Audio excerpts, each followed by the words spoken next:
Good afternoon. The Senate will come to order.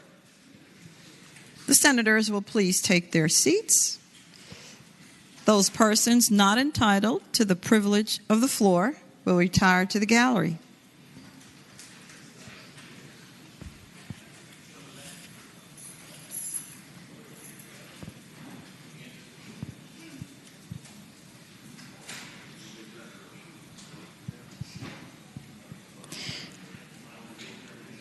The senators and all in attendance will please stand. We will be led in prayer this morning by the Reverend Nadeem Coker of Crenshaw United Methodist Church of Blackstone. Following the prayer, everyone will please remain standing, and we will be led in the Pledge of Allegiance to the flag of the United States of America by our very own Senate page, Prince Smith of Portsmouth.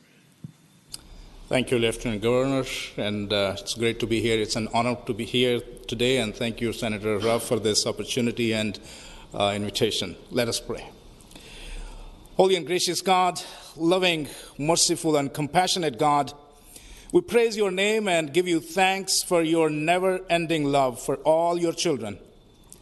When we consider your great love for us, we remember the words of the psalmist, who so eloquently said and praised you in these words, "When I consider your heavens, the work of your fingers, the moon and the stars which you have set in place, what is humankind that you are mindful of them?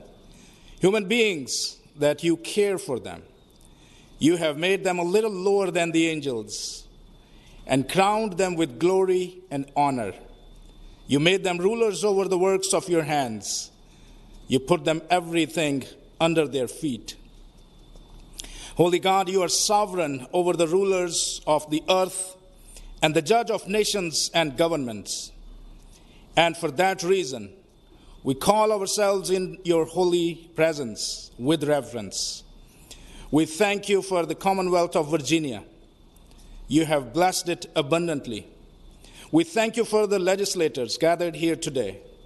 They are stewards of our state and servants of its people who face the challenges of an ever-increasingly complex culture. We thank you for their service. We thank you for the time and energy they offer on behalf of the citizens of Virginia. Enable them to work for the people, we pray.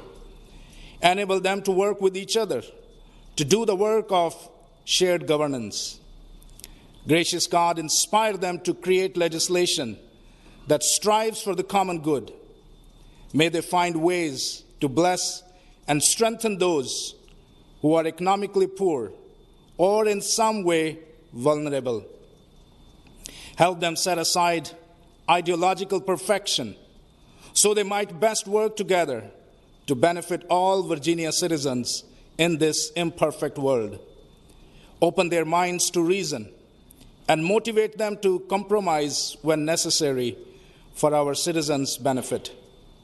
We also ask and pray that the work of this assembly would be productive and serve the good of those they represent. We pray that you would endow them with wisdom and courage to make prudent, compassionate, and generous decisions. We pray for insight and vision to lead our great state into a great future. We pray for blessings for the senators, delegates, and their staff, and all those who serve this body. In your holy and precious name we pray. Amen.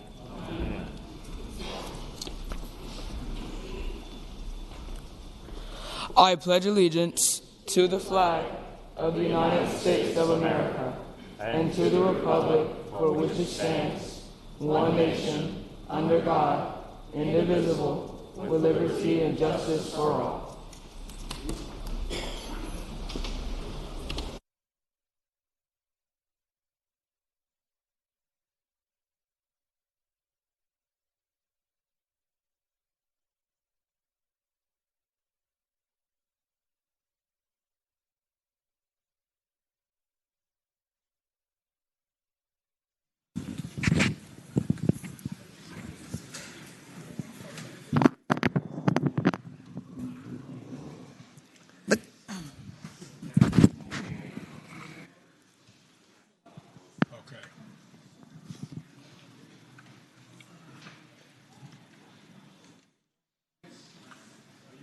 Yeah, but they want to do the roll call first.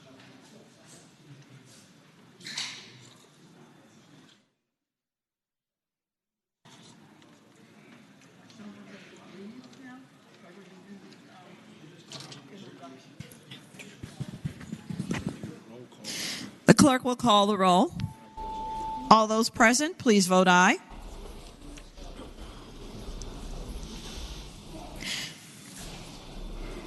The clerk will close the roll. You have a quorum, Madam President. Senate Journal for Tuesday, February 22nd, 2022. The senator from Washington, Senator Pillion, moves that the reading of the journal be waived. All in favor of waiving the reading of the journal will record their votes aye. Those opposed, no. Are the senators ready to vote? Have all the senators voted? Does any senator desire to change their vote? The clerk will close the roll. Ayes 34, noes 5. Ayes 34, noes 5. The reading of the journal is waived. The clerk will now report any communications from the House of Delegates. We do not have any, Madam President. The clerk will report any communications from the governor. We do not have any communications from the governor, Madam President.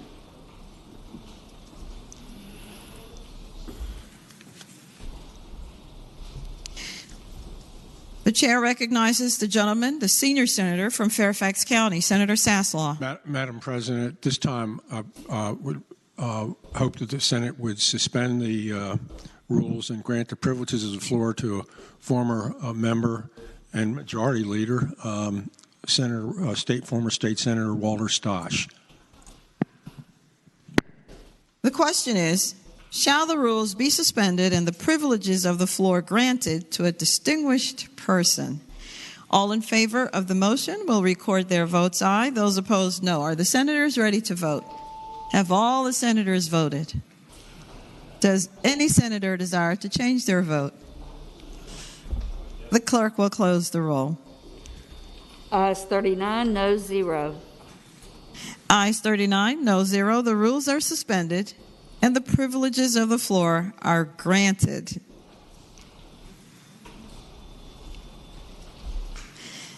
Now comes a time in the morning hour when we are able to hear from our wonderful distinguished guests in the gallery. So what will happen is you will be introduced by your senator, and then we will hold applause until after we hear how wonderful you are. And so with that, I will now call on the senator from Mecklenburg, Senator Ruff. Thank you, Madam President. I rise for an introduction. The senator has the floor. This morning I have two introductions. The first is our pastor that gave our morning prayer, the Reverend Nadim Kokar from Crenshaw United Methodist Church in Blackstone, and I would ask you to give him a warm welcome. Please stand, Reverend. We thank you so much for that prayer. We thank you for the sacrifices that you're making in helping lead your community, and in doing so in helping our great Commonwealth. And senators, let us give him the warm welcome of his Senate.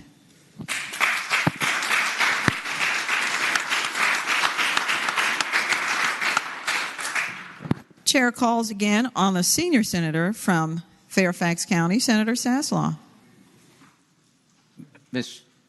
Madam Chairman, one more introduction.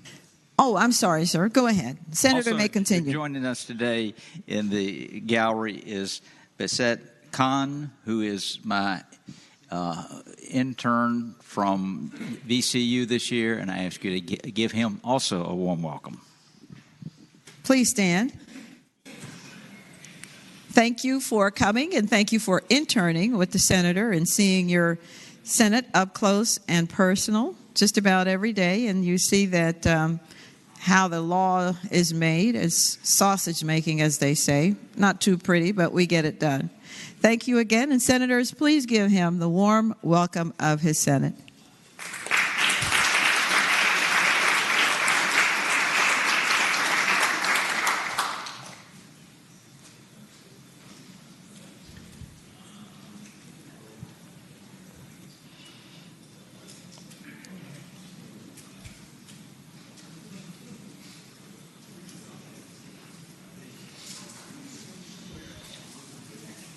The Senate will be at ease.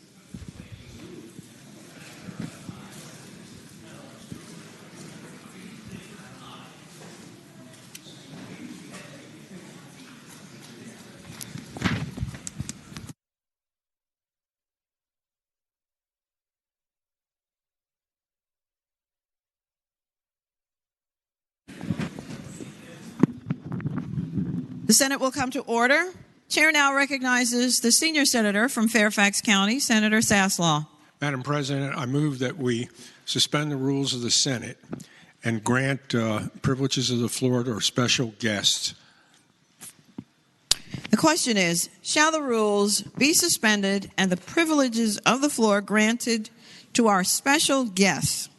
All in favor of the motion will record their votes aye. Those opposed, no. Are the senators ready to vote?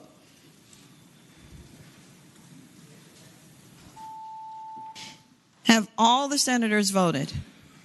Does any senator desire to change their vote? The clerk will close the roll. Ayes 39, no 0. Ayes 39, no 0. The chair now recognizes the senator from Roanoke City, Senator Edwards, for the purpose of presenting our distinguished guests. Madam President, thank you very much. I would like to ask those senators who graduated from Virginia Tech and those who have a Virginia Tech campus in their district to please join me.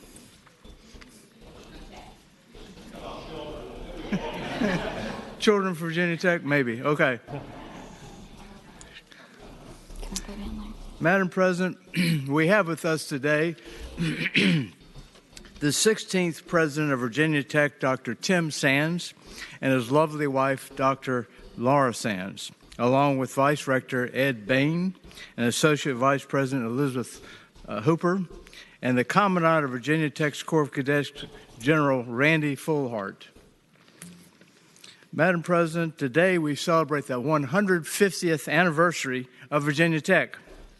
On October the 1st, 1872, Virginia Tech Institute and State University opened its doors as a land-grant institution. It was originally known as Virginia Agricultural and Mechanical College, and the first student, as a young man named Addison Caldwell, hiked 26 miles from Sinking Creek in Craig County to Blacksburg in Montgomery County. Virginia Tech's motto, Ut Prosim, meaning that I may serve, aptly describes Virginia Tech's mission. With its main campus in Blacksburg, Virginia Tech also has a large statewide series of programs, including the Agricultural Research and Extension Centers and the Virginia Cooperative Extension Outreach Programs that benefit millions of Virginians. The university has an educational centers in other parts of the state as well. Northern Virginia, Hampton Roads, Central Virginia, and currently Virginia Tech is building its innovation campus in Alexandria to support Amazon HQ2.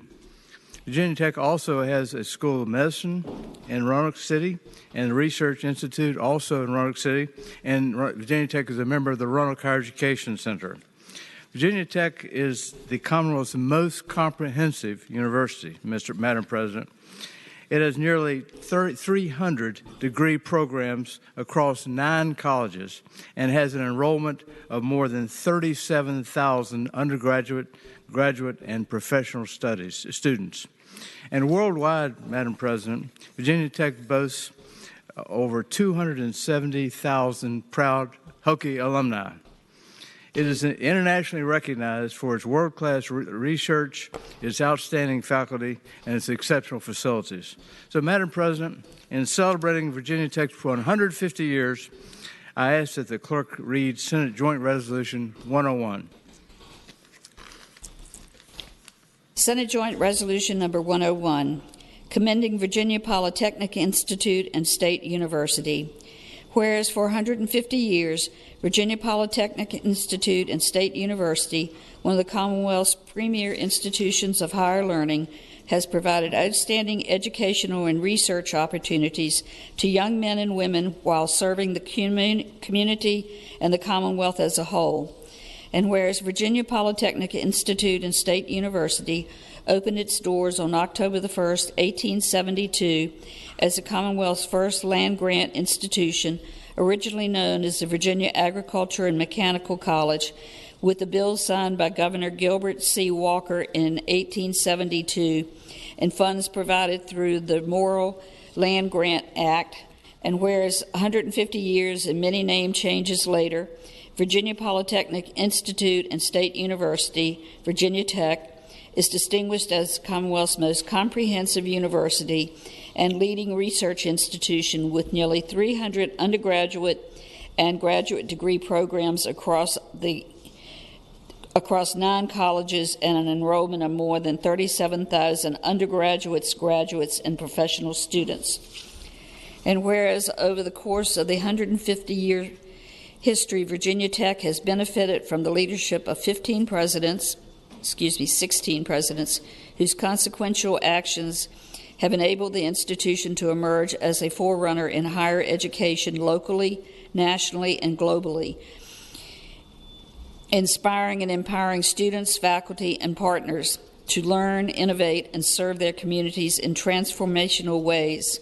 And whereas Virginia Tech is guided by a founding vision based on the core tenets of research and discovery, teaching and learning, and outreach and engagement, and the institution promotes the importance of diverse and inclusive communities, the pursuit of knowledge and innovation, opportunity and affordability, and excellence and integrity.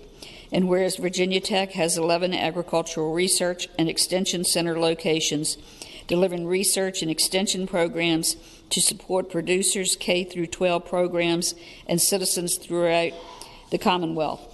And whereas the mission of Virginia Tech is inspired by the land grant identity and driven by its motto of ut prosim, that I may serve, to be an inclusive community of knowledge, discovery, and creativity dedicated to improving the quality of life and the human condition within the Commonwealth and throughout the world. And whereas Virginia Tech is shaped in rich traditions and the sacred ideals of brotherhood, honor, leadership, sacrifice, service, loyalty, duty, and ut prosim inscribed on the pylons that oblige all who enter the gateway of the main campus to consider and live out the primary principles upon which the institution was founded. And whereas Virginia Tech maintains an active presence at its 2,600-acre main campus in Blacksburg, as well as a significant presence in other parts of the Commonwealth, including the Innovation Campus in Northern Virginia, the Health Sciences and Technology Campus in Roanoke, and centers in Newport News and Richmond, along with an international study abroad site in Switzerland. And whereas Virginia Tech is one of the great national and global universities of the 21st century, recognized for its research strengths, world-class faculty, exceptional facilities, and ability to integrate and adopt its learning, discovery, and engagement sessions. And whereas alumni of Virginia Tech can be found around the globe and have changed the nation and the world for the better by becoming pioneers and leaders in the wealth of fields and industries, all while proudly representing what it means to be a Hokie.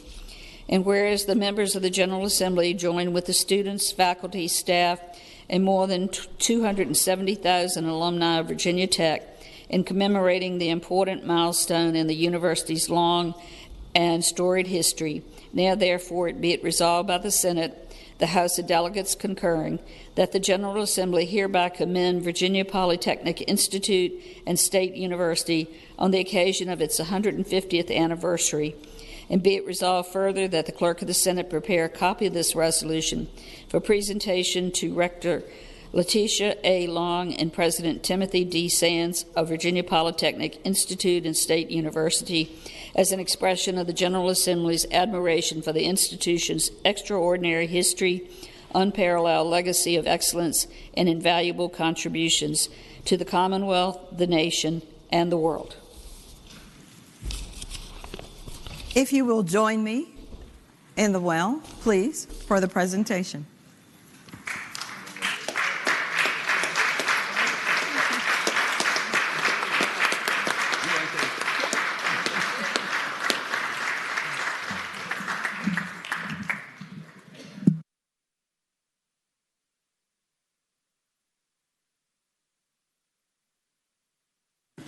Thank you for all that you are doing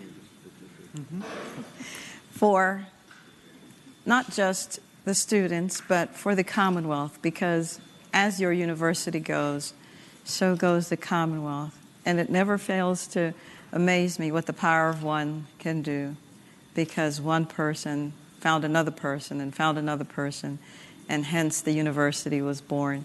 And we certainly do need the leadership to not just survive, but to thrive, so that our Commonwealth will thrive and contribute. So I cannot say any more about the wonderful things that your school is doing, and you in particular, and the rest of the leadership there. Thank you on behalf of the Senate.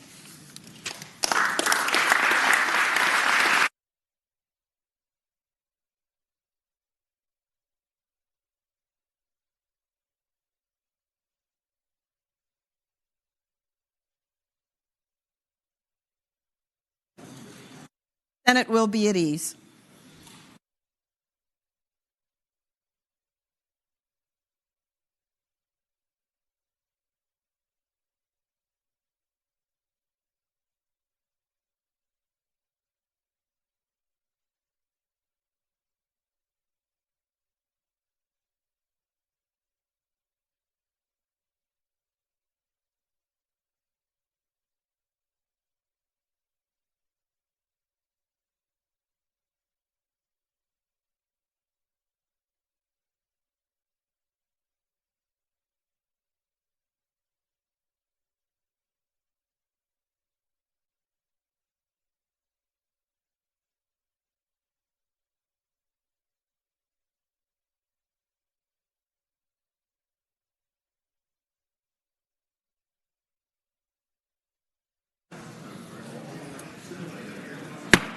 The Senate will come back to order. The chair now recognizes the gentleman from Fairfax City, Senator Peterson. Thank you, Madam President. I rise for an introduction. The senator has the floor. Madam President, ladies and gentlemen of the Senate, I want to introduce someone who's here visiting us today, who's a longtime member of the Asian Advisory Commission, a current member of the Board of Advisors for George Mason University, Korea, a doctoral student at American University, and a longtime friend and leader in the Korean-speaking community in Fairfax County, and that is Ms. Hyun-Jung Lee. Good afternoon to you, and thank you for coming to see your Senate in action. Thank you for your contributions to our great Commonwealth. And senators, please let us give her the warm welcome of her Senate.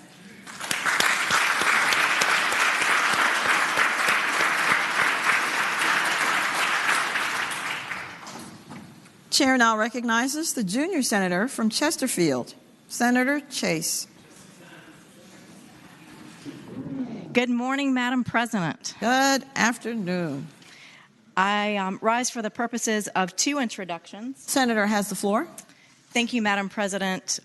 Today in the gallery, we have two very special guests. We have a lot of special guests. And by the way, I would like to say we may look like inmates here down here on the floor of the Senate. We are thankful the sheriffs and our Department of Corrections are come down here to unlock us out of our cells. But I would like to particularly talk about Sergeant Michael Dean, who began his Department of Corrections career in May of 2014 at River North Correctional Center. He made the largest drug bust known at RNCC by finding 200 Suboxone strips and also stopped a massive gang fight a few weeks later. For this officer, Dean was awarded Employee of the Month. In November 2016, he was given another award for several more drug busts, and in 2017, he supervised the start of the VADOC's new SCORE program for severely mentally ill inmates. In May 2020, unfortunately, Sergeant Dean was wrongfully terminated and charged with malicious wounding, but was cleared of all wrongdoing. The Grayson County Court ordered Sergeant Dean to be reinstated immediately, but Madam President, he still awaits reinstatement by the DOC. He is here today to stand up for other officers of the Virginia Department of Corrections. And I would ask today that we give him the warm welcome of the Senate. We thank you for coming, Officer Dean. We thank you so much for the program that you started for the inmates who, as the Senator told us, are mentally disabled. And we thank you for your perseverance. And with that, Senators, let us give them the warm welcome of their Senate, of his Senate.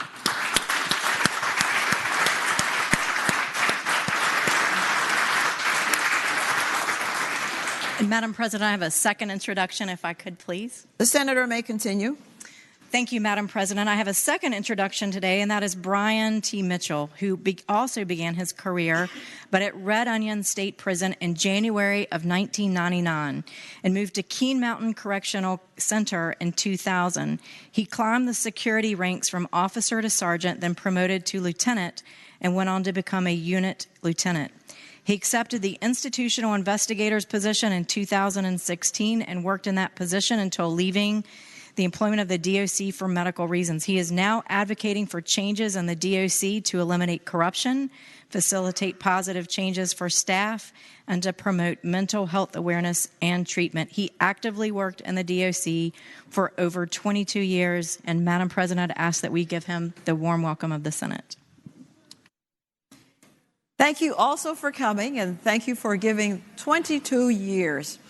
There's so much that we discover lately that not many people spend anywhere, anytime, 22 years in one place. And you have been, I'm sure, such a contributor to the force.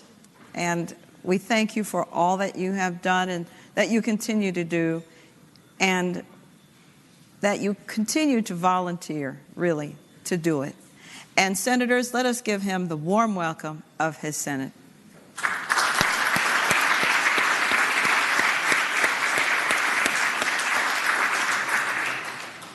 And now the chair recognizes the senior senator from Chesapeake, Senator Cosgrove.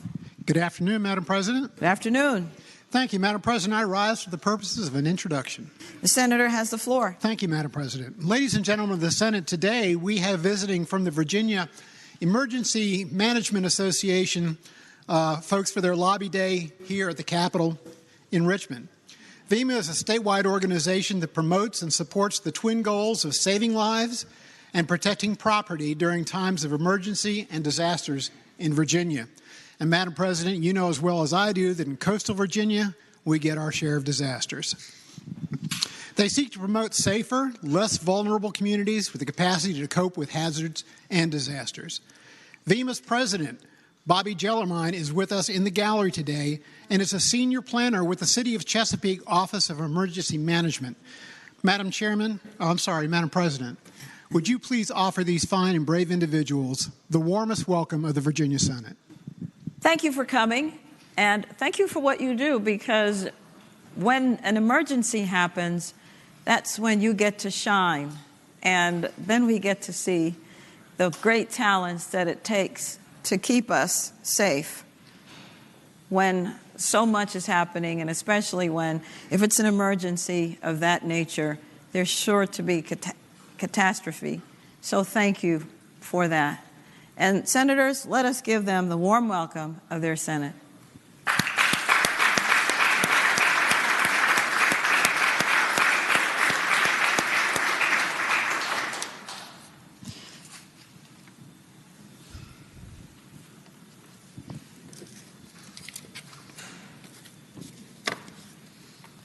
The chair now recognizes a gentleman from southern Fairfax County, Senator Barker.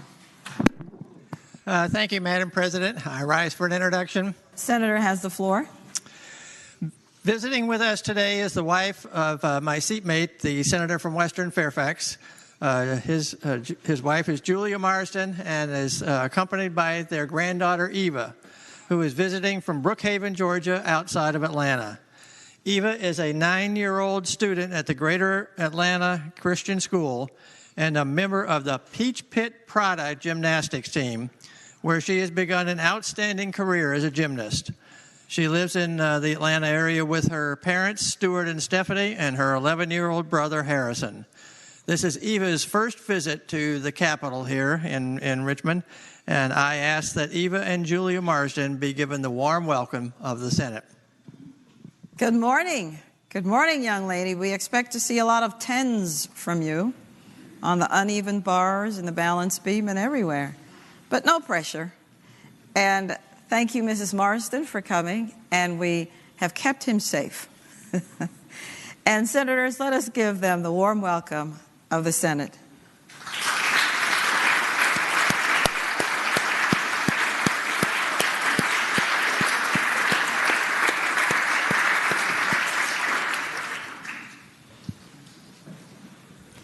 Chair recognizes the gentlelady from Northern Fairfax County, Senator Howell. Good afternoon, Madam President. I rise for an introduction. The senator has the floor. Thank you. Today, I'd like to introduce my two interns who have been keeping our office pretty much up to date during this session. I'd first like to introduce Franklin Borey. He is originally from Libertyville, Illinois. I mention that because that's such a great name, Libertyville. And he's a senior at the University of Richmond, pursuing a double major in leadership studies and political science. When he graduates in May, he hopes to hit the campaign trail, supporting candidates in a communications role. My other intern is Anna Meyer. She's currently a junior at Virginia Commonwealth University, and she is double majoring in environmental studies and political science with a concentration in politics and government. She hopes to pursue a master's in environmental law after graduating. I hope you'll give them the warm welcome of the Senate and my appreciation. Thank you. Good afternoon to you, and I can give you the warm appreciation of your senator because it takes all hands, and if you weren't here, I can tell you, I'm trying to think of the many times when I needed an intern, and it was very hard because there's so much work to do, and it's not copying this and running that. It is true work, true meaningful work that helps the senator to be more effective. So I can certainly tell you that she's very appreciative of you, and that your double majors, both of you, don't know when you find the time. But you are future leaders, and so you might as well start now. So thank you for your hard work, and senators, let's give them the warm welcome of their Senate.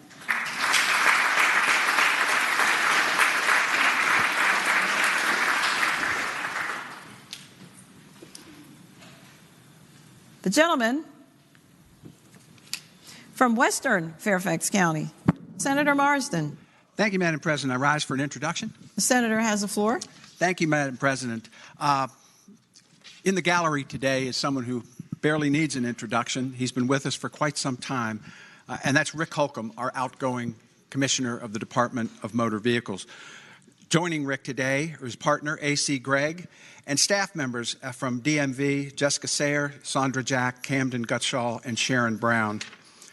Rick Holcomb is a career public servant who bettered the lives of Virginians through his illustrious career as the Commissioner of the Virginia Department of Motor Vehicles. When he was tapped by Governor George Allen to lead the DMV in 1994, Rick cleverly stated at the time that the only thing he knew about the DMV was how to spell it.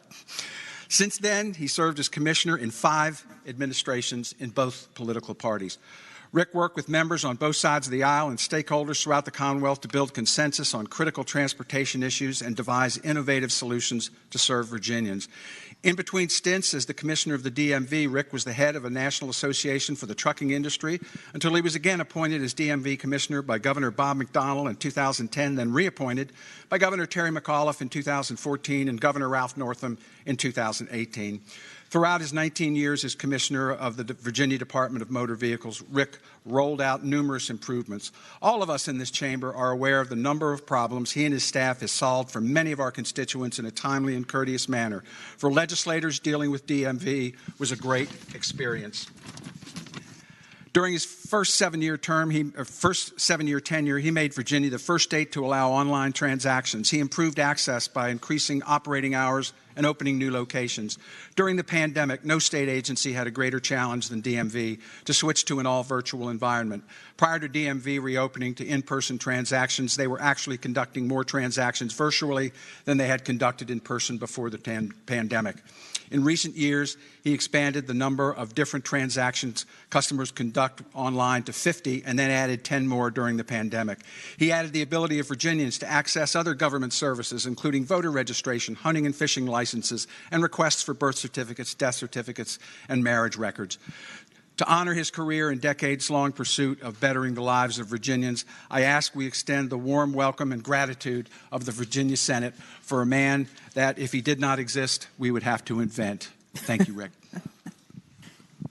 Thank you, sir, for what you have done to help our Commonwealth. I know the DMV sometimes can be a thankless job, but we're grateful that you did it, and it has evolved into so much more than just, as the senator has said, record keeping and licensing and all that. It has truly grown, and it has grown under your leadership.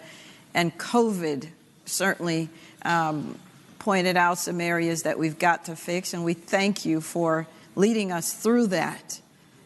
And so, senators, let us give him the warm welcome of his Senate.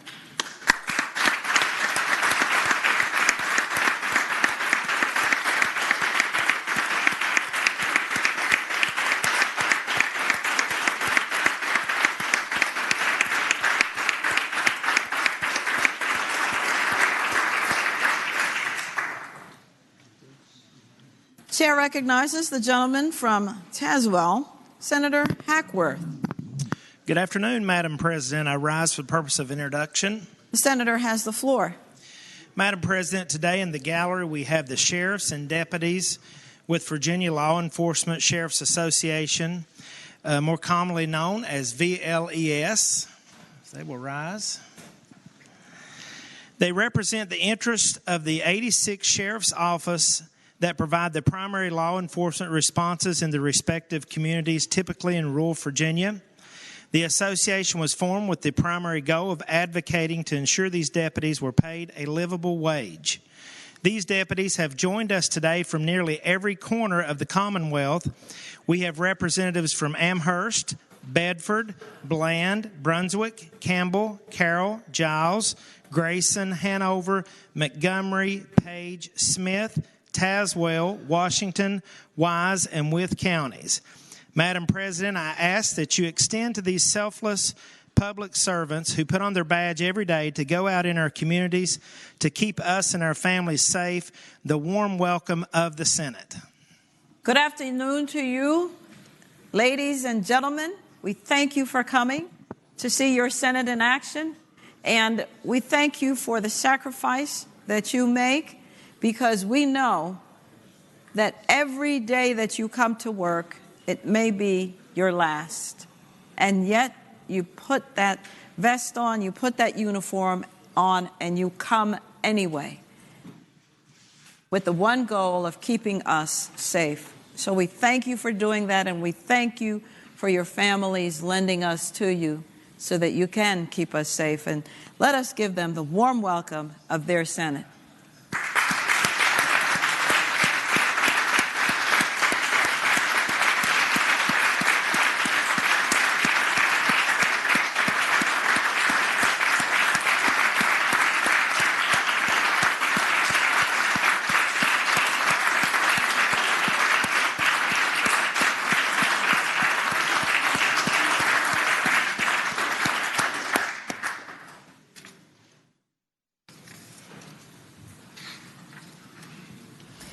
The chair recognizes the junior senator from Virginia Beach, Senator Kiggins.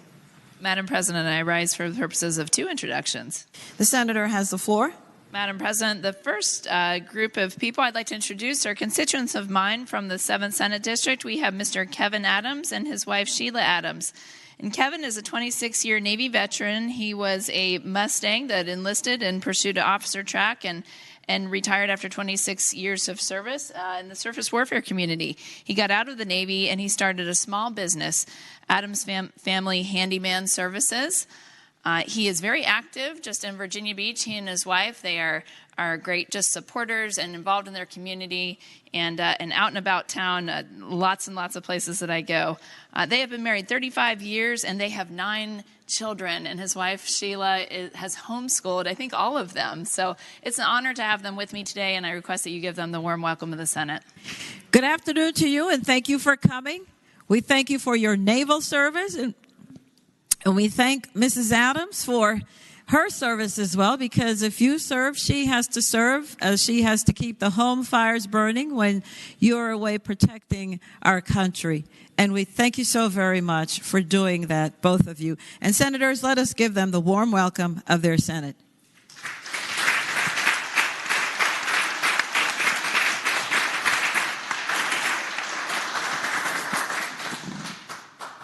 Chair recognizes the gentleman from Franklin County, Senator Stanley. Good afternoon, Madam President. Good afternoon. I rise for the purposes of an introduction. The Senator may continue. Thank you. Madam President, members of the Senate, in the gallery today, we have joining us 2 very wonderful friends of mine who come from the great county of Pittsylvania, County, Virginia. Over there to my left is Board of Supervisors member Jesse Barksdale. Jesse's a great friend of mine for many years. He was a member of the Board of Supervisors for Pittsylvania County, was the chairman, retired, or as we like to say, got paroled from having to do that job, and then for some reason has unretired and come back to serve Pittsylvania County again. I asked him this morning, I said, you're either a saint or you're a glutton for punishment. Which one is it? And Supervisor Barksdale declined to answer. To his right is a former Board of Supervisors member and chairman, Brenda Bowman, who also was my legislative aide for the first year that I was here and helped guide me and direct me and made sure I didn't mess it up. And so I am very grateful to her, not just for that, but for her friendship. These are 2 great Virginians, Madam President, and I would ask that you extend to both of them the warm welcome of the Senate. Thank you. Good afternoon to the both of you, and thank you for coming. You know exactly how it is in elected office. Some days it's wonderful, and some days you ask yourselves, did I really want to do this? But as he said, you're here, whether glutton for punishment or not, but thank you for helping us to become the Commonwealth that we should be. And Senators, let us give them the warm welcome of their Senate.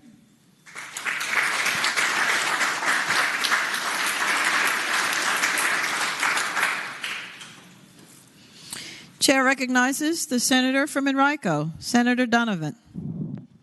Thank you, Madam President. Good afternoon. Good afternoon. I rise for the purpose of an introduction. Senator has the floor. Thank you, Madam President. Today, given the privileges very much due, we are joined today to the floor of the Senate. We are joined today by our former colleague, Senator Walter Stosh.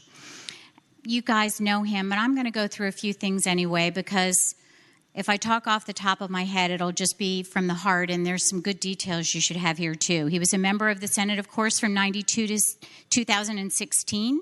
He was also chair of Senate Finance and a member of that other body down the hall from 83 to 91. He's a CPA. He's known for his expertise in financial and budget matters and was a great asset to us when he was here, especially on the Finance Committee. Post-retirement, though, he has continued to serve his community as he sponsors and volunteers with a nonprofit organization many of you know called GRASP.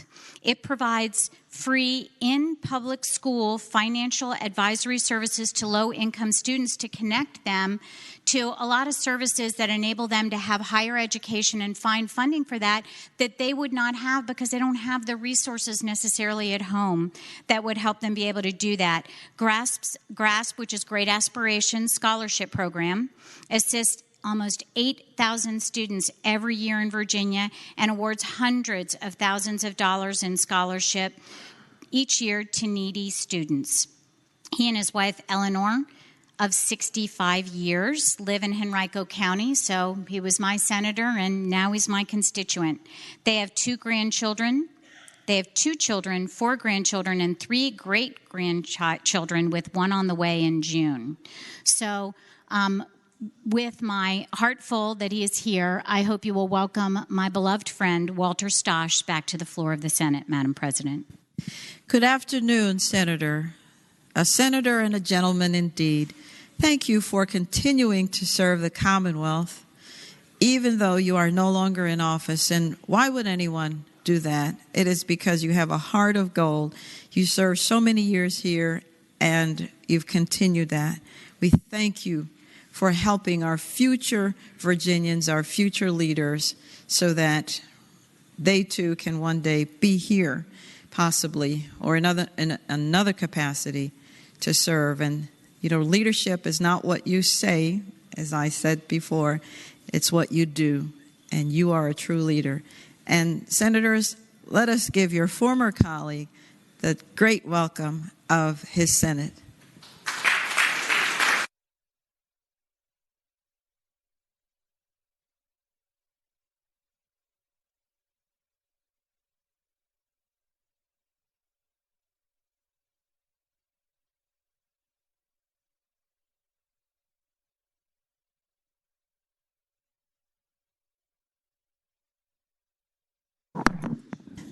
Chair again recognizes the junior senator from Virginia Beach, Senator Kiggins. Thank you, Madam President. I rise for one more introduction. The senator has the floor. Madam President, we have lots of guests today, and I have one more just special group of people who are here from a television show called Poolside Cooking. We have Jamalin Hewitt, who's the founder and executive director of Poolside Cooking TV show. This was a show that was born out of the COVID pandemic when she started cooking outside by her pool. We've had Governor Youngkin be a special guest on their show. There are rumors that maybe even you, Madam President, might be a guest one day. And she's also has started the We Care Community Services as well in Virginia Beach. We have with her Clarence Neely, who's not only a veteran, but also the managing producer and host of Poolside Cooking and TV show. And then we have Don George, who is the brand ambassador and host of Poolside Cooking. So we're very excited to have them in the gallery with us today. And if you haven't checked out their very unique cooking show, please do. And it's an honor to give them the warm welcome to the Senate. Good afternoon to you, and thank you for coming. Thank you for your naval service as a naval officer. Coast Guard, the other naval service. Thank you so very much, and we know that you have done great things in your community. We know that, and you saw a need, and you filled it, and you saw more needs, and you continued, not just one program, but another program, and another.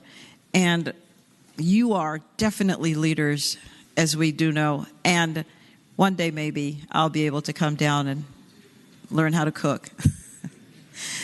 Senators, let us give them the warm welcome of their Senate.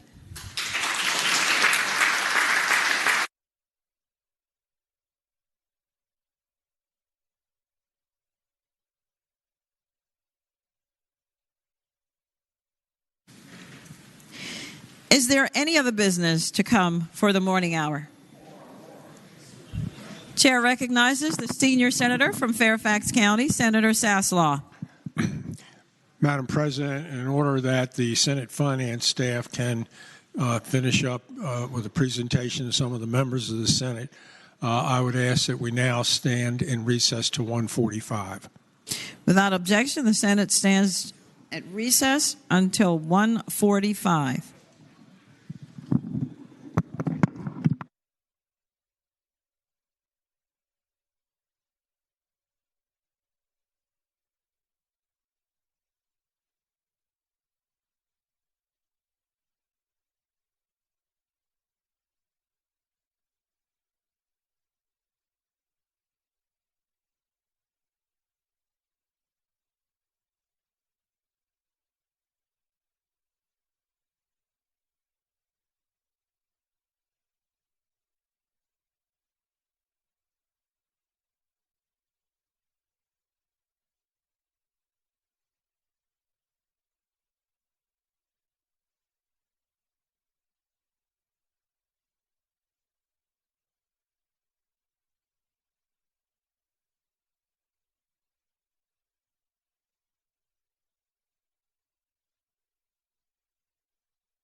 The Senate will come to order.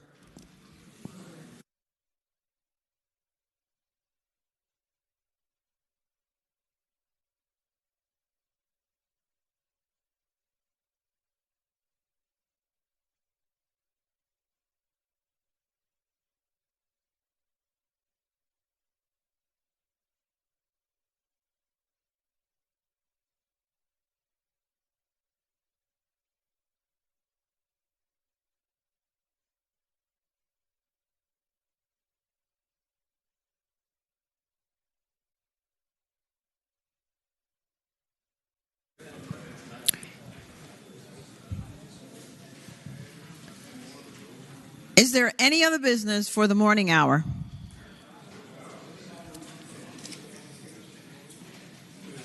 Hearing none, the clerk will now call the calendar. Senate calendar for Wednesday, February 23rd, 2022. Unfinished business House. House Bill 166. The House has rejected the Senate substitute. The chair calls on the gentlelady from Northern Fairfax County, Senator Howell. Thank you, Madam President. I move that we, insist on our substitute and request a committee of conference.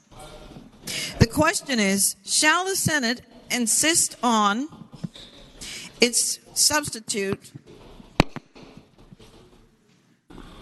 and for House Bill 166 and respectfully request a committee of conference on the bill?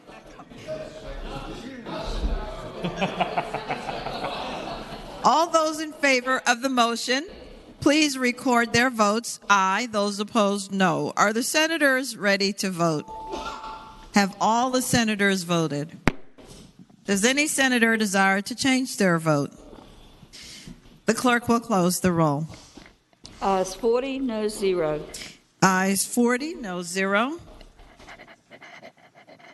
The Senate insists. The chair again calls on the senator from Northern Fairfax County, Senator Howell. Thank you, Madam President. And I again request that we insist and request a committee of conference. On House Bill 936. Yes. The question is, shall the Senate insist on its amendments and on the substitute to House Bill 936 and respectfully request a committee of conference on the bill? All those in favor of the motion, please record their votes aye. Those opposed, no. Are the senators ready to vote? Have all the senators voted? Does any senator desire to change their vote? The clerk will close the roll. Ayes 40, no 0. Ayes 40, no 0. The Senate insists on its bill. Uncontested calendar, House bills on third reading.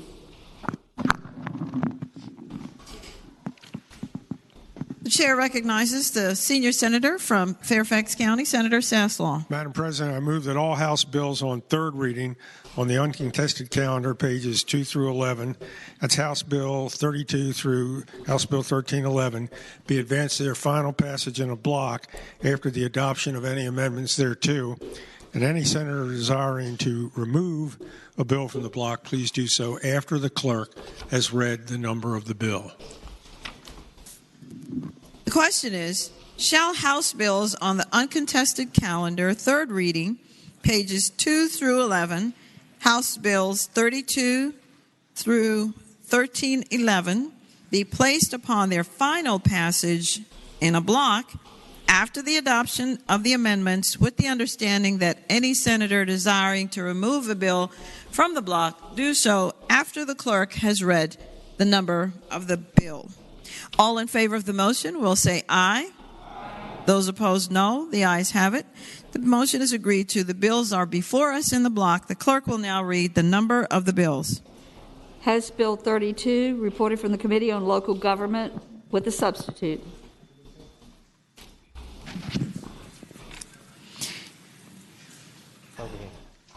The Chair recognizes the gentleman from Accomack, Senator Lewis. Madam President, I move adoption of the committee substitute. The question is, shall the substitute be adopted? Those in favor will say aye. Those opposed, no. The substitute is adopted. House Bill 52, reported from the Committee on Local Government. House Bill 60, reported from the Committee on Local Government. House Bill 83, reported from the Committee on Local Government. Madam President.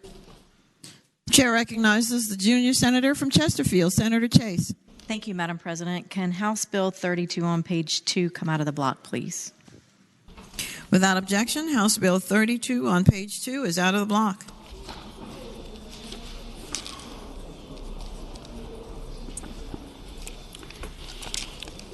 House Bill 117, reported from the Committee on the Judiciary.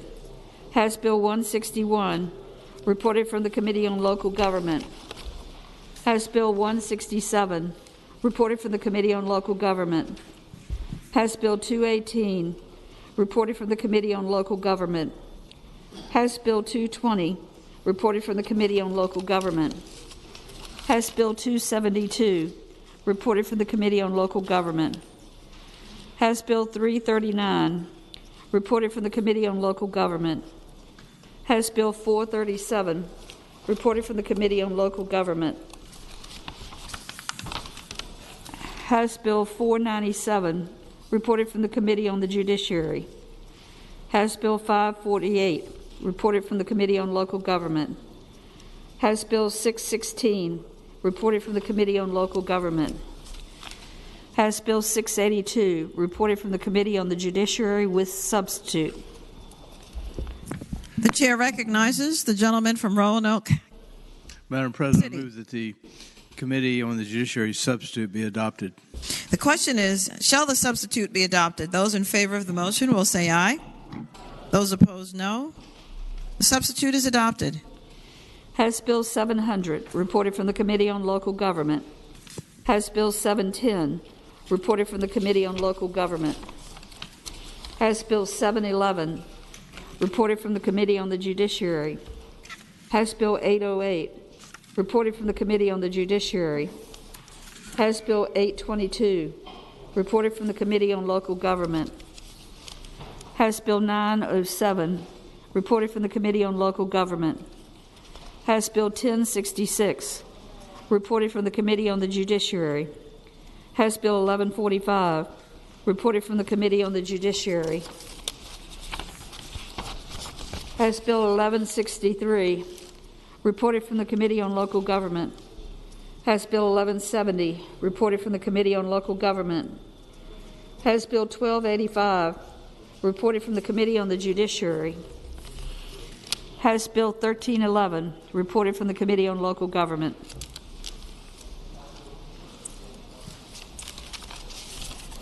The question is, shall the House bills pass en bloc? That is, all bills except for House Bill 32 on page 2.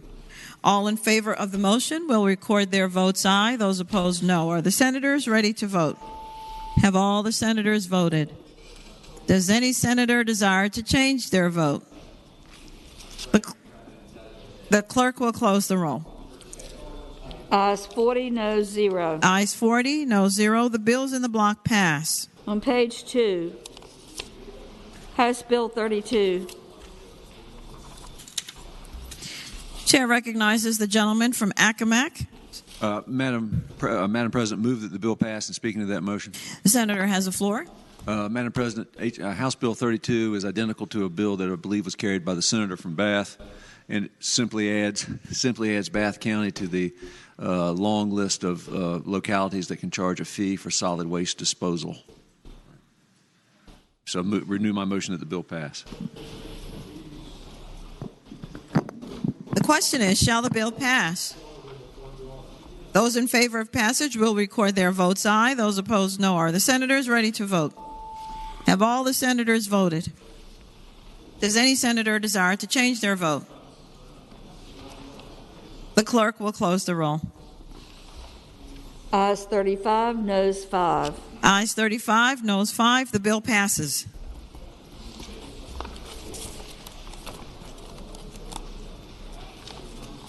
On page 11, regular calendar, House bills on third reading. House Bill 450, parking of vehicles, electric vehicle charging spots, civil penalties. Reported from the Committee on Transportation, and there is a floor substitute. Chair recognizes the gentleman from Western Fairfax County, Senator Marsden. Thank you, Madam President. Before taking action on the bill, I would like to yield to the gentleman from Alexandria. Chair recognizes the gentleman from Alexandria, Senator Eben. Thank you, Madam President. First, I'd like to withdraw the floor substitute. Waive the reading? I'd like to withdraw the floor substitute. Withdraw. Without objection? And now I'd like to move the bill pass and speak to that motion.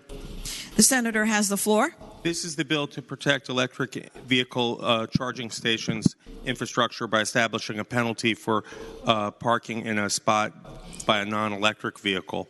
The version from the House establishes a $50 ticketable offense, which I think is a step in the right direction. And again, I move the bill pass. The question is, shall the bill pass? Those in favor of passage will record their votes aye. Those opposed, no. Are the senators ready to vote? Have all the senators voted? Does any senator desire to change their vote? The clerk will close the roll. Ayes 28, noes 12. Ayes 28, noes 12. The bill passes. House Bill 173, Martinsville, City of, approval of voters before city can revert to town status. Chair reported from the Committee on Local Government with amendment. Chair recognizes the gentleman from Accomack, Senator Lewis. Madam President, I'd move adoption of the committee amendment. Question is, shall the committee amendment be adopted? Those in favor will say aye. Those opposed, no. The committee amendment is adopted. Senator Lewis. Speaking to the bill. Senator has the floor. Madam President, House Bill 173 is identical to a bill carried by the gentleman from Franklin County. And so with that, I would yield to him so that he can yet again regale us with a soliloquy on the topic. Chair recognizes the gentleman from Franklin County, Senator Stanley. It is obvious, Madam President, and I thank you in speaking to the bill. Senator has the floor. Thank you. It's obvious that the longer I speak, the less chance I have of maintaining the many votes that we were able to get on this floor. But basically, this is the same bill actually that left the Senate. It has our amendment, which has a sunset clause on it that has this bill expire on July 1, 2026, and the delegate has agreed to allow that to occur. And so with that, Madam President, this is a bill that Martinsville, the people of the city of Martinsville need. I've gotten a lot of calls thanking you for your votes before, and I ask for them again. Thank you, Madam President. The question is, shall the bill pass? Those in favor of passage will record their votes aye. Those opposed, no. Are the senators ready to vote? Have all the senators voted?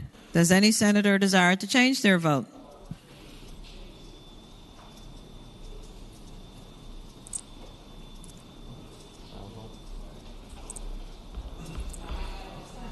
The clerk will close the roll. Ayes 29, noes 11. Ayes 29, noes 11. The bill passes.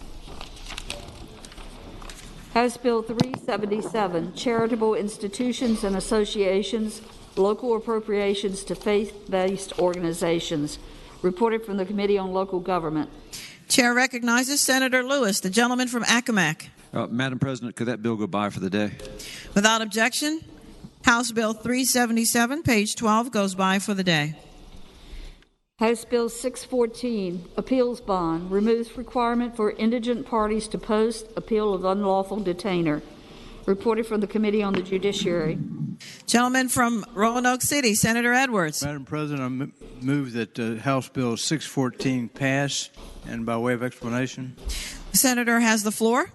Madam President, the 614 is a very simple bill that provides the requirement for an indigent defendant, as defined in the bond in the bill, does not have to post an appeal bond in an unlawful detainer action when the case is appealed to from the General District Court to the Circuit Court.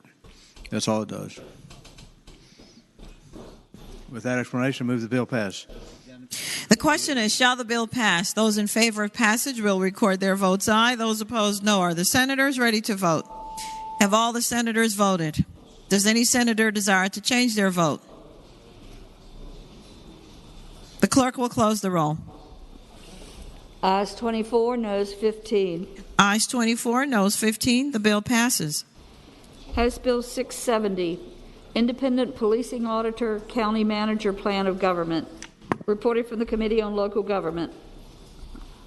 The gentleman from Accomack, Senator Lewis. Move the bill pass, Madam Chair, and speaking to the motion. Senator has the floor. Madam Chair, House Bill 670 is identical to a bill that was introduced in this body and passed this body by the gentlewoman from Arlington. So with that, I would yield to her to speak to the House Bill 670. Chair recognizes the senator from Arlington, Senator Favola. Thank you, Madam President. Again, I move that the bill pass. And speaking to the motion, this bill... Senator has the floor. Thank you, Madam President. This bill applies only to Arlington County because Arlington is a county manager plan of government. It addresses an opportunity that all other counties have, and that is it would allow the Arlington County governing body to directly hire an auditor who can serve as a liaison and do some investigative work for the Citizen Oversight Review Board that the county has established. So with that, Madam President, I hope it is the pleasure, again, of the body to pass this. All other counties can use this independent auditor option. And the last thing I will say is this is something that was negotiated with the county manager, activists, and with the police chief in the county. So, thank you. The question is, shall the bill pass? Those in favor of passage will record their votes aye. Those opposed, no. Are the senators ready to vote? Have all the senators voted? Does any senator desire to change their vote? The clerk will close the roll.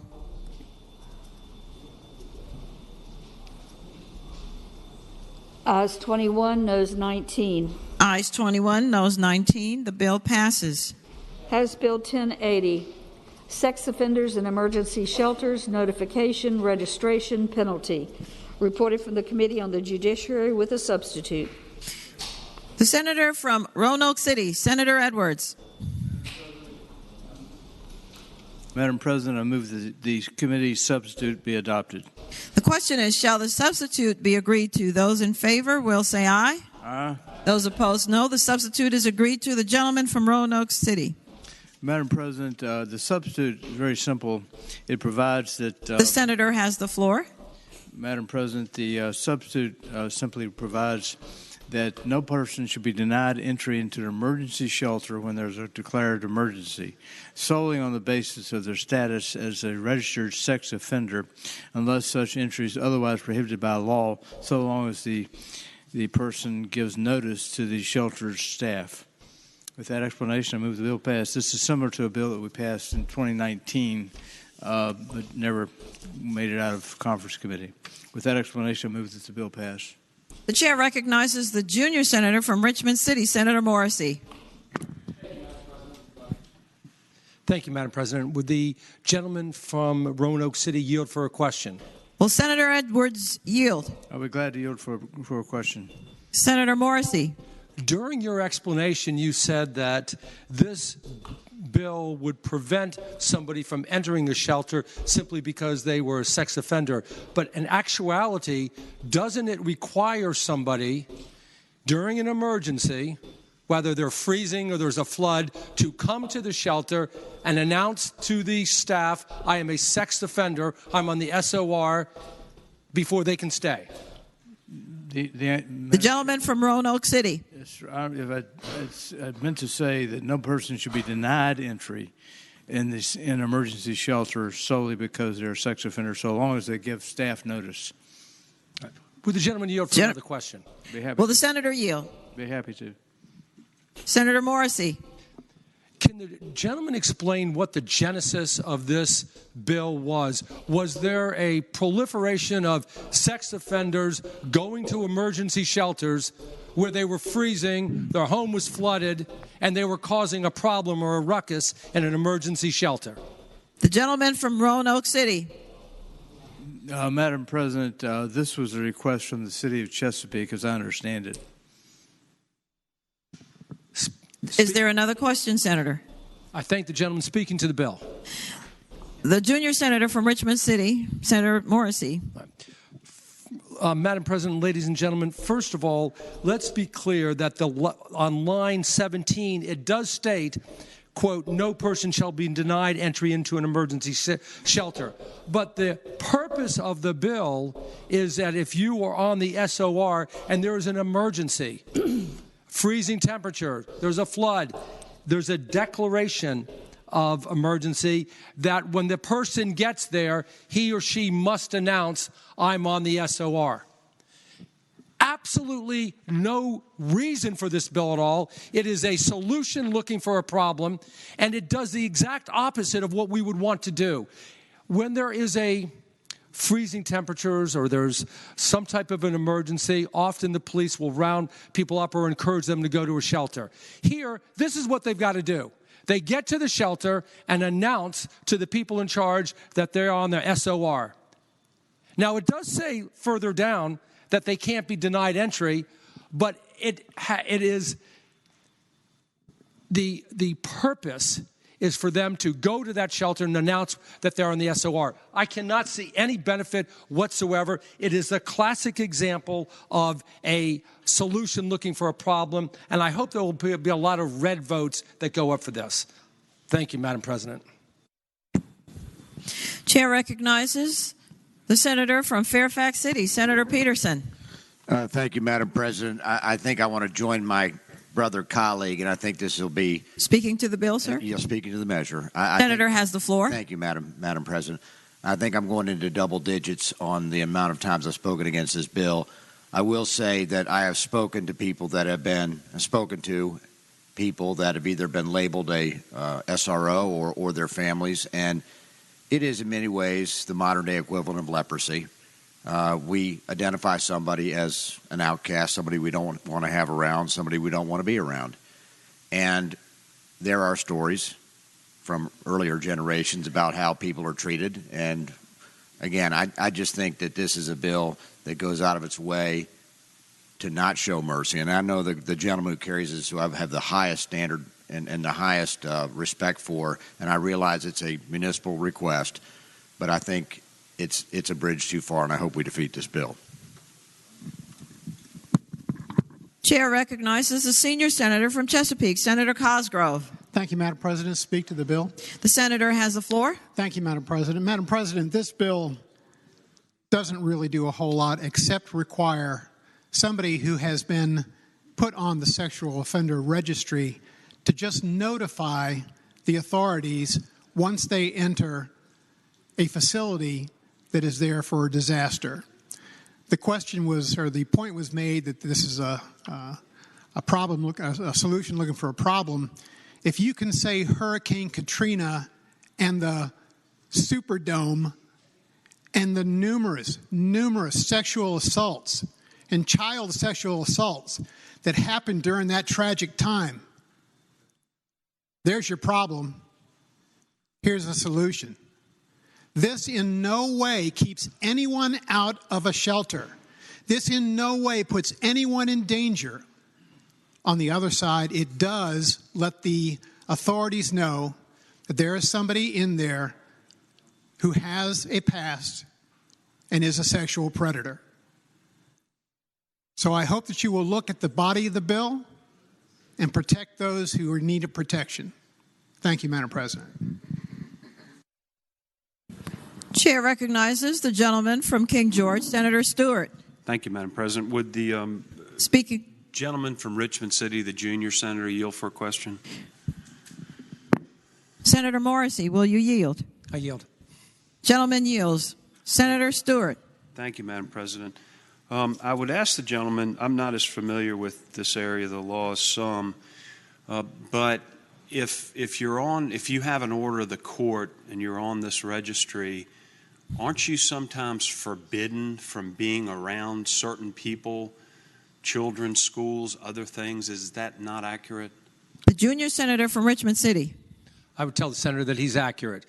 When you release from the Department of Corrections, you on the SOR, you have to report to not only your probation officer but the state police, and they will monitor you from time to time. But that essentially is the purpose, yes. Would he yield for another question, Madam President? Will the gentleman yield? Senator Morrissey. I yield. I thank the gentleman for that answer. Senator Stewart. That's what I thought. It's my understanding that oftentimes these offenders are prohibited from going certain places and around certain people. So I would then ask the gentleman, as I read this bill, it does in fact say that they cannot be denied entry, so it actually would give them license, and I think the General Assembly trumps a court order, allows them to go in this shelter if they otherwise would be prohibited from going or prohibited from being around those that may be in it. And there's no penalty if they don't tell the security. It says not a violation of law. And as long as they do tell security, is that not an affirmative defense? If for whatever reason they are prohibited from going around certain people that would be in this shelter. So doesn't this serve to actually help in some ways? The junior senator from Richmond City. Thank you, Madam President. There were several questions in that question, but I'll try to tackle them all. First of all, there's got to be a local emergency, and it has to be an emergency shelter, which almost in all instances, at least in the Commonwealth, you're going to have an adult emergency shelter. This bill is going to require somebody who is caught up in that emergency to do one of two things. Forgo going to the emergency because, as the senator from Fairfax City said, he then announces, this is my scarlet letter, and perhaps not go and perhaps be in harm's way, or go there. And if he does go there, the senator is correct. There was a penalty provision in this that was deleted. I believe it was a Class 1 misdemeanor. But to the extent that this somehow would help or aid that individual that's homeless, on the corner, freezing, or whatever, I would say absolutely not. They're making a choice.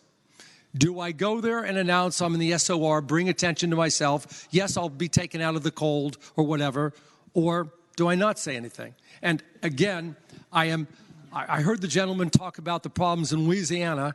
Not aware of any problem in any shelter where there was an adult that was housed in an emergency shelter with a child. Just not aware of that in the Commonwealth. I thank the gentleman, Madam President. Speaking to it briefly. The senator has the floor. Thank you, Madam President. I just read this differently. My understanding is when you're on this registry and you have a court order that actually causes you to come on this registry, you are prohibited from going around certain places, schools, children, others. And as I read this bill, yes, it requires you to announce yourself at some point. It also says you cannot be denied entry. And there may be a provision in the court order or the registry that would otherwise deny you entry. So I think this is a fair balance and actually would allow people who otherwise may not be able to go to an emergency shelter, but yes, they have to tell them what their difficulties in their past were. So it seems to me to be a fair balance stricken.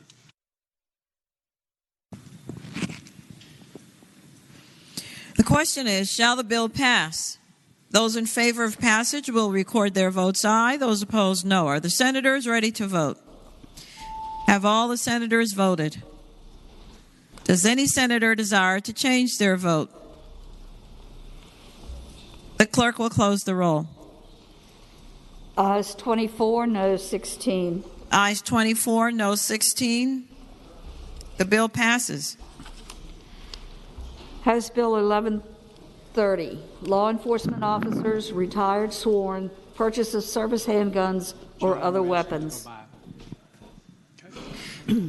Madam President. The gentleman from James City County, Senator Norman. Thank you, Madam President. I respectfully ask that House Bill 1130 go by for the day. I'm working on an amendment on that. Without objection, House Bill 1130 on page 13 goes by for the day. House Bill 1306, firearms, removing, altering, etc., serial number, selling, etc., or possessing. reported from the Committee on the Judiciary with a substitute. The gentleman from Roanoke City, Senator Edwards. Madam President, I move that the substitute to House Bill 1306 be adopted. The question is, shall the substitute be adopted? Those in favor of the motion will say aye. Aye. Those opposed, no. The substitute is adopted. Senator Edwards. Madam President, as the substitute makes the bill conform to Senate Bill... Senator has the floor. Madam President, the substitute conforms the bill to Senate Bill 643, which passed the Senate by 21 to 19 vote. The Senate Bill 643 and the substitute to this bill basically say it makes it a Class 6 felony to knowingly transfer any firearm whose serial number has been removed, altered, or destroyed, and makes it a Class 1 misdemeanor to possess a firearm whose serial number has been removed, altered, or destroyed. I might point out that federal law already makes it possessing, or transporting, or delivering a gun with an altered serial number a 5-year felony. So this is conforming to some extent the bill to the federal law, and I move that the bill pass. The question is, shall the bill pass? Those in favor of passage will record their votes aye. Those opposed, no. Are the senators ready to vote? Have all the senators voted? Does any senator desire to change their vote? The clerk will close the roll. Ayes 21, noes 18, Rule 36-1. Ayes 21, noes 18, Rule 36-1. The bill passes. Uncontested calendar, House bills on second reading. Chair recognizes the senior senator from Fairfax County, Senator Saslaw. Madam President, I move that all House bills on second reading on the uncontested and regular calendar, pages 13 through 25, that's House Bill 141 through 1042, that the rules be suspended and the second constitutional reading and the titles be dispensed with. The question is, shall the rules be suspended and the second reading of the titles of House Bill on the uncontested and regular calendars, pages 13 through 25, House Bill 141 through House Bill 1042 be dispensed with? All in favor of the motion will record their votes aye. Those opposed, no. Are the senators ready to vote? Have all the senators voted? Does any senator desire to change their vote? The clerk will close the roll. Ayes 40, noes 0. Ayes 40, no 0. The reading of the titles is dispensed with. The senior senator from Fairfax County, Senator Saslaw. Madam President, I now move that those bills go by for the day. The question is, shall the House bills on the uncontested and regular calendars now on their third reading go by for the day? All in favor of the motion will say aye. Those opposed, no. The ayes have it. The bills will go by for the day. Uncontested calendar, Senate bills on second reading. Senate Bill 29. The chair recognizes the senator from Northern Fairfax County, Senator Howell. Madam President, I move the amendments be agreed to. No. Are you moving the special and continuing order, I think? Thank you, Madam President. Pursuant to Senate Rule 23A, I move that Senate Bill 29 be made a special and continuing order at the conclusion of the Senate calendar on Thursday, February 24th, 2022.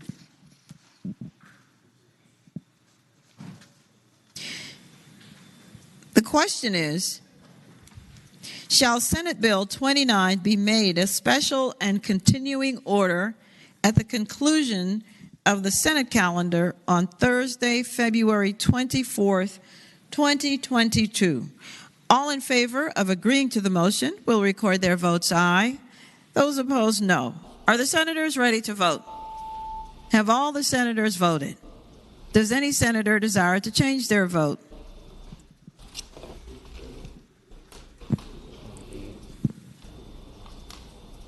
The clerk will close the roll.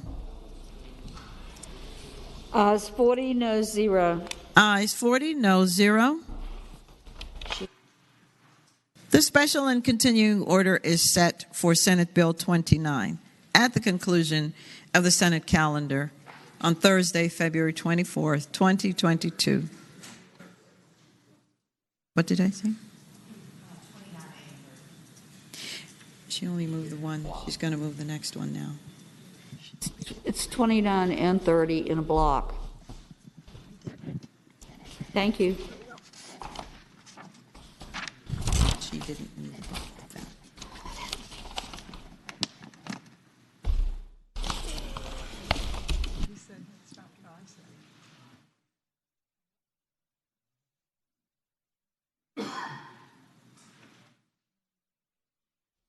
Senate Bill 30.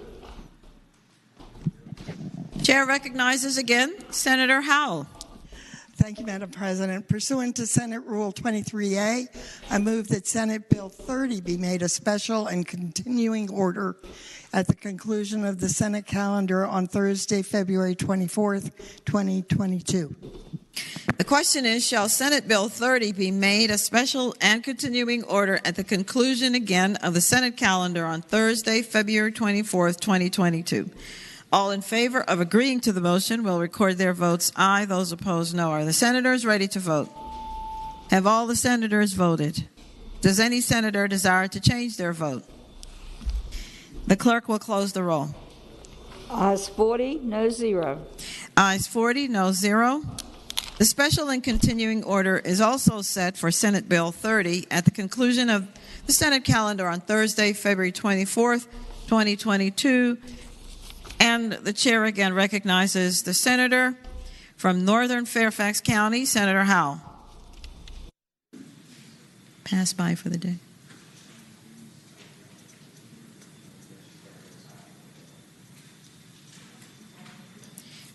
I believe we're going to pass those two by for the day. Thank you, Madam President. I move we pass Senate Bills 29 and 30 by for the day. Yes, ma'am. And so the question is, shall the bills now go by, Senate Bill 29 and 30, go by for the day?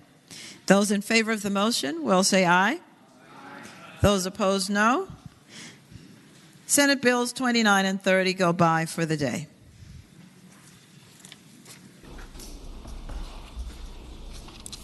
Chair recognizes the senior senator from Fairfax County, Senator Saslaw.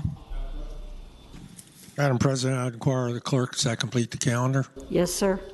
Thank you. The chair recognizes the gentlelady from Hampton, Senator Locke. Thank you, Madam President. I rise on a point of personal privilege. The senator has the floor. Thank you, Madam President. Madam President, earlier this month, this being Black History Month, I spoke about the fact that on February 1st, 17 historically black colleges and universities had received bomb threats. At 8:55 this morning, Hampton University was the target of such a bomb threat, which I indicated why we continue to need Black History Month because of the seriousness of such threats to our institutions. And I would like to continue to talk about the necessity of Black History Month as this month comes to a close on Monday. On his first day in office, Governor Youngkin issued Executive Order 1 to end the use of inherently divisive concepts in K-12 public education here in the Commonwealth. Since then, teachers have grappled with defining divisive concepts with little guidance from the administration.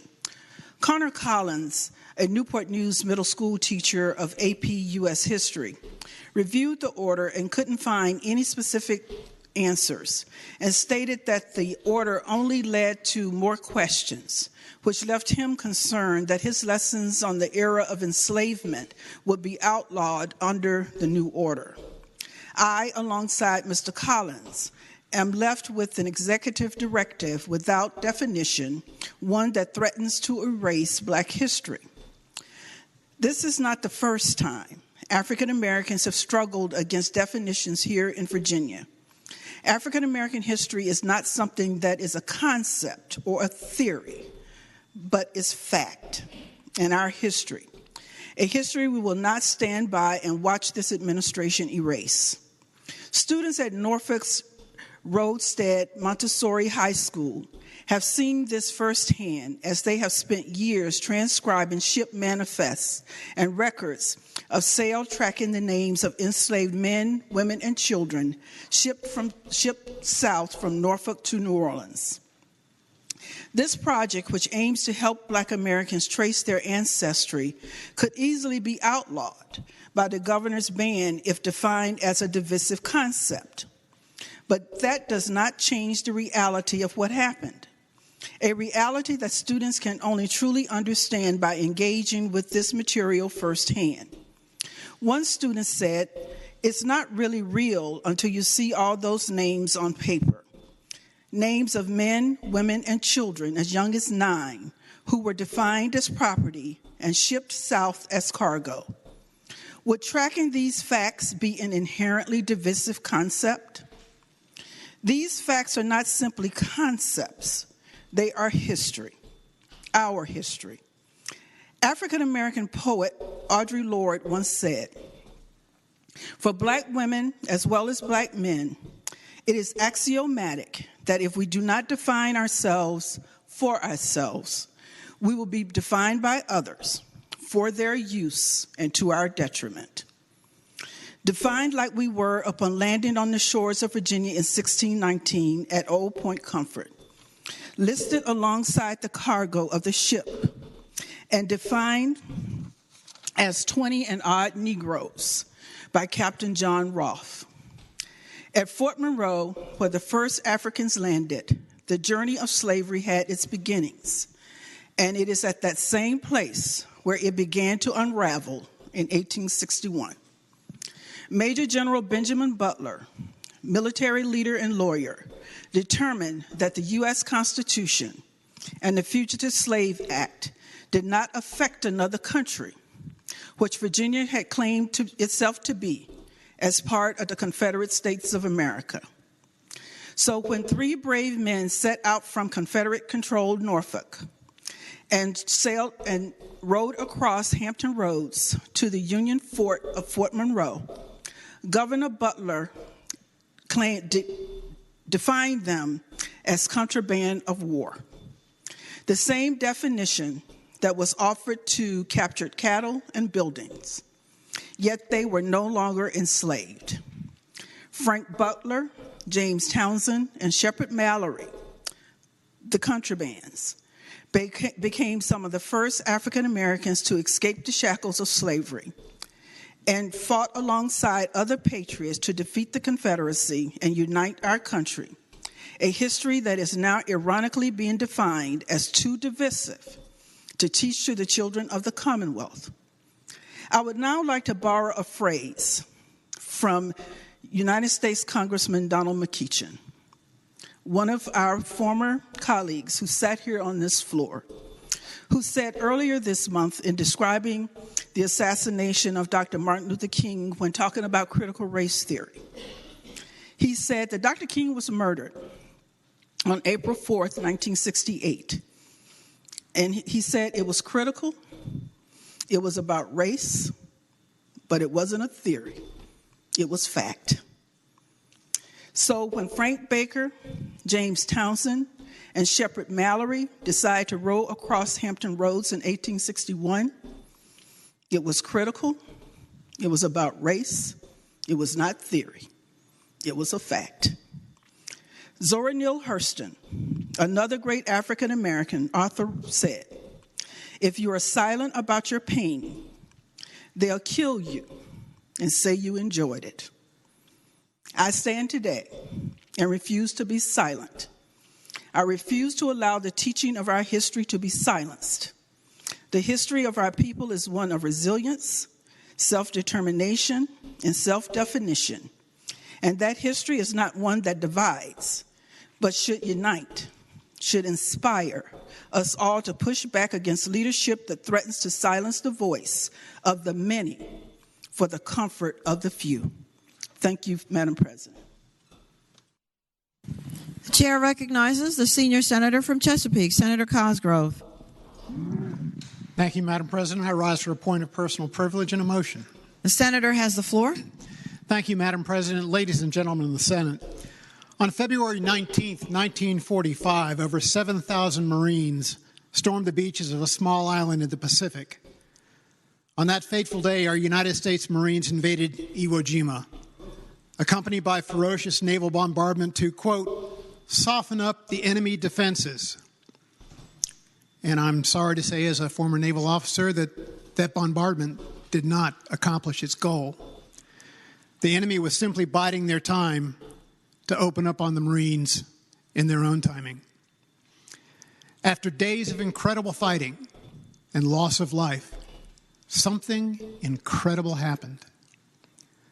On February 23rd, 1945, today's date in 1945, members of the United States Marine Corps and Navy corpsmen raised the United States flag on Mount Suribachi on the island of Iwo Jima in the Pacific Theater. The iconic photograph was captured by Joe Rosenthal, who won a Pulitzer Prize, and it was and is one of the most recognized images of the determination, dedication, valor, and bravery of our warriors, otherwise known as our United States Marines. Our Marine Corps and other allied forces took control of the island finally after 1 month and 1 week on March 26, 1945. During that battle, over 6,000 Marines died, and over 20,000 allied forces were wounded. For us here in Virginia, we are proud to have one of the most recognizable monuments dedicated to our Marine Corps. The United States Marine Corps Memorial is located in Arlington and is a place that is visited by tens of thousands of people a year to remember the sacrifices paid by so few for so many. Madam President, when I saw you earlier today, just by happenstance, I happened to see your globe and anchor. I'm really glad you're wearing that today. So, Madam President, I move that when we adjourn today, we do so in honor and in memory of those who serve or have served in the United States Marine Corps, as well as those naval medical sailors known as corpsmen, who cared for and continue to care for the wounded, the dead, and the dying on so many battlefields. Semper Fidelis, Madam Marine President. The chair now recognizes the gentleman from Lynchburg, Senator Peake. Thank you, Madam President. I rise for a point of personal privilege. The senator has the floor. Thank you, Madam President. Shortly after I was elected to this body, the former senator from Petersburg, Senator Dance, challenged each of us to remember someone during Black History Month. My first one that I spoke about was Dr. Walter Johnson, who lived on a street in Lynchburg where he taught Arthur Ashe and Althea Gibson, gave them tennis lessons. He was later inducted into the Tennis Hall of Fame. Well, about a block down the street earlier lived the Harlem Renaissance poet Anne Spencer. Her home is now a museum and on the historical register. And she and her husband were one of the most prominent families in Lynchburg and had many great guests come to their home, including George Washington Carver, James Weldon Johnson, Adam Clayton Powell, Langston Hughes, Thurgood Marshall, and W.E.B. Du Bois, all to that street in Lynchburg. Well, she gave birth to a son, Chauncey Spencer, in 1906, who went to high school in Lynchburg and then on to college and became fascinated from the age of 11 with flight. And as my seatmate spoke about pioneers in flight several weeks ago, I knew that I was going to talk about Chauncey Spencer. So unfortunately, he graduated from college but could not take flying lessons due to racism because of his color in Lynchburg. He moved to Chicago and began working odd jobs, whatever he could, to pay for his flight lessons. Well, he organized a group of flyers, of pilots. He and a fellow pilot, Mr. White, flew from Chicago to Washington, D.C. to prove that black folks could fly planes as well as anybody else. He then met with President Truman and was instrumental in the founding of the Tuskegee Airmen. So, from Lynchburg, on the same street as Dr. Walter Johnson, where Althea Gibson and Arthur Ashe played tennis, where Ann Spencer had incredible numbers of people come through, to Chauncey Spencer, an integral founder, although he did not fly because he was not in the military, of the Tuskegee Airmen. So I'd ask that you think about those folks as we retire for the afternoon. The chair recognizes the gentleman from Roanoke County, Senator Suderline. Thank you, Madam President. I rise for a point of personal privilege. The senator has the floor. Thank you, Madam President. We are all very proud to have you as our presiding officer, and we're proud of your service previously in the United States Marines, especially the senator from Roanoke City and the senator from King George County. I know. And today I'd like to speak briefly about a Marine from Roanoke Valley. He, like a lot of people, did not grow up or was not born in the Roanoke Valley, but his family came there for opportunity. And unfortunately for him, he had to leave the Roanoke Valley at the age of 15. He was drafted in 1943, he was drafted into service and became a member of the United States Marine Corps, despite the fact that he was too young. And his father protested and said that he was too young and he wasn't of age, but they did not care. And we don't know exactly why they didn't care, but he was a young black man in Roanoke, 15 years old. And he joined the Marine Corps because that's what they told him to do, even though it wasn't the way that the rules were supposed to work. And he went and he served in the Pacific during World War II.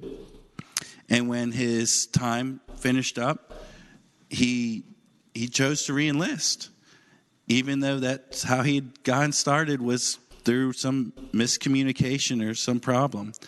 And when he re-enlisted, he ended up being sent to Korea. And in the first 4 months of the war, he saw combat. He was in what's now North Korea. And he and his comrades were completely surrounded, and they lost their life. And it was a pretty horrific incident, so much so that they did not get to identify the bodies. And so Henry Edward Ellis, Private First Class, was known to be killed in action, but no one knew where his remains were. And through the good work of a United States initiative called Operation Glory, just this last year, they were able to identify his remains. And with that good work, they were able to bring them back to the United States and be buried on U.S. soil. And unfortunately, all of his everyone that knew him and his family when he lived was no longer here. But I wanted to share this now that we've been able to recognize this Roanoker who served, even though he was 15 years old when they first told him to go. And I just think that was a pretty incredible person to, after that experience, then re-enlist, knowing what war was like and that we were likely going to be, he was going to be sent to combat again.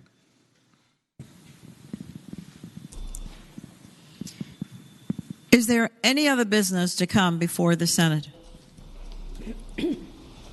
Hearing none, the clerk will report any announcements on the desk. Today, Wednesday, February 23rd, the Committee on General Laws and Technology will meet half an hour after adjournment, Senate Room 3, Capitol. The Committee on the Judiciary will meet 1/2 hour after adjournment, Senate Room A, Pocahontas. Tomorrow, Thursday, February 24th, the Agriculture, Conservation, and Natural Resources Subcommittee on Companion Animals will meet at 8:00 a.m., Subcommittee Room 2, 5th floor, Pocahontas. Senators Marsden, Favola, and Hackworth. The Committee on Education and Health will meet at 8 a.m., Senate Room A, Pocahontas. The Democratic Caucus will meet at 11 a.m., Senate Room 1 in the Capitol. The Republican caucus will meet at 11:15 a.m. Senate Room 2 in the Capitol. Reminder, the deadline to submit any floor amendments and any committee amendments to be removed from the block to the desk by 5 o'clock p.m. today. 5 o'clock p.m. today, any items to be removed from the block.